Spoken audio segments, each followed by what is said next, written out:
Hello everybody, Porch Light here, and I'm going to start this video off on the tree section.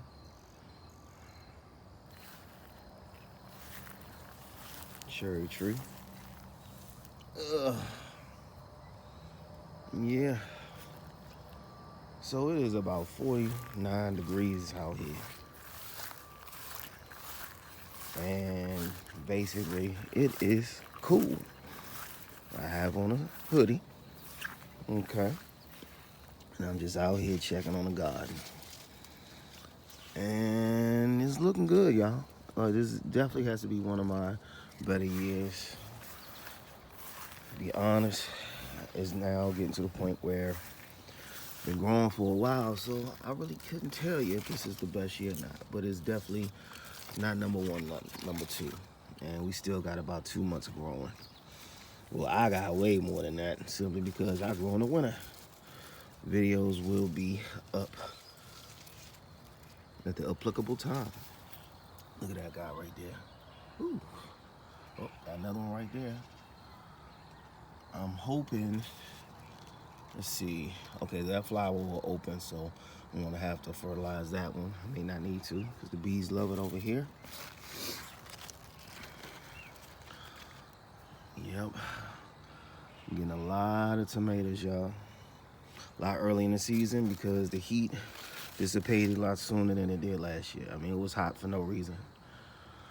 But look, I plan to make this video, and I'm just walking to my destination to show you what I want to tell you today. Now, I think I made a really dumb mistake, okay? As you see in this bed, there is a lot of things growing other than what I want to grow. Now, I personally think this mulch, cedar mulch I put in here, did well in feeding everything and keeping the heat down. Well, the problem is, not so much with this, well, yeah, with this ground is super hard because of the mulch. Now, this could be a variety of reasons. Maybe the dirt was hard before I put the mulch on, and I put it on to soften it up. You know, that lasagna type gardening. What is that over there? Hold on, y'all. Oh, okay, that's nothing.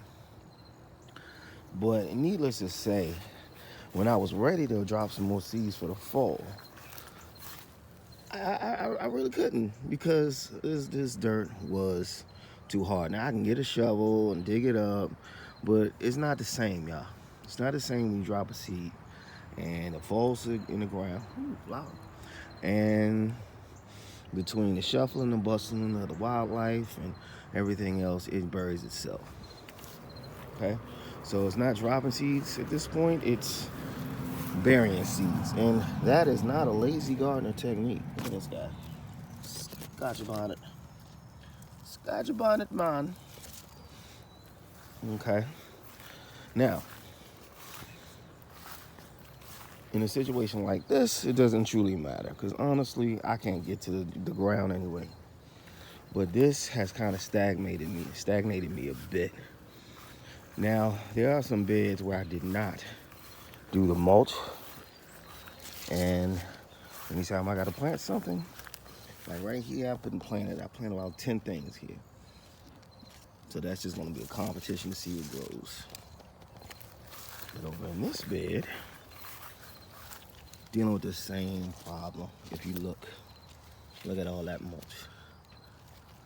It's going to be a pain to bury. So I buried this watermelon. It's supposed to be in the watermelon wars, but I obviously lost the war. I buried this watermelon in here, and I literally had to dig through about 2 inches of mulch. Look at this hard mulch. It's good because I really think it helped the plant, and I really think it helped with the heat. But ultimately, you know, it's not the same ease of growing that I'm used to, because I was able to always come in middle part of the season, drop some seeds, and have a part 2 of my season, or even a part 3. It's not stopping nothing, y'all, because the way that I garden this particular year is I started out everything in pots and just got a couple new beds and lined everything up. And I'm doing the same with this guy. Even so, to the point where there is literally a tomato plant in this mess. And I don't know if it grew on its own from the compost bin, from inside, or what. But I got actually 2, one from here, one from here. And that came from a pine, an old, I can't remember the name of the tree, but it was from the front yard. But look at this guy, already ready to pop out some tomatoes. And I think I've thrown so many seeds in this mess that there could be all kind of things growing in here. Well, needless to say, y'all, I still think this is one of the best garden years I've ever had. I mean, obviously, because I got more space, more raised beds, and more opportunity. I'll do a separate video on this guy. Look at this guy. And if you doubt that I'm expanding my horizons over here, I think we're gonna get some pumpkins this year, y'all. This is yarrow. It's either taro or yarrow, but I bought a bulb, put it in there. It's not elephant ears, but I'm sure they're part of the same family. Needless to say, y'all, we're gonna have a good harvest with that.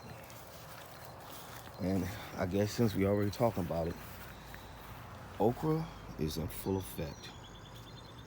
Now, this wasn't my best okra year, but there's still time. And once these plants get taller than me, and once I got 5 or 6 okra plants taller than me, then I can proclaim it's my best okra year. But in the meantime, y'all, we gonna keep growing. All right, I gotta say this. This is gonna be my best year. Maybe not at this very moment, but it's gotta be, y'all. Just with these 2 beds alone. That guy right there, that guy right there, that guy right there. Yeah, y'all. I'm gonna call it best year. It's literally a cherry tree from them cherries you get from the farmer's market. Let them grow, y'all. And it's funny because this has turned to a whole different video. This cherry tree is different than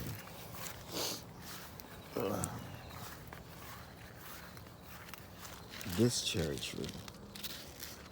That's a cherry tree. So it's 2 different types of cherries.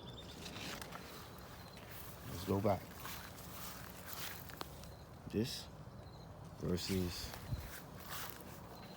this. But the funny part about it is, this may actually be an apple tree, but I think it's a cherry. Needless to say, next year, we're really gonna be going big time, y'all. Because all these plants are gonna get their own little spot where they can get the water and loving they need. And we can grow them independently. Now, I actually have a bunch of ginger plants popping up here too. And this lemongrass has literally started to spread. So we are in good shape, y'all. I'm gonna end this video. Porch light out.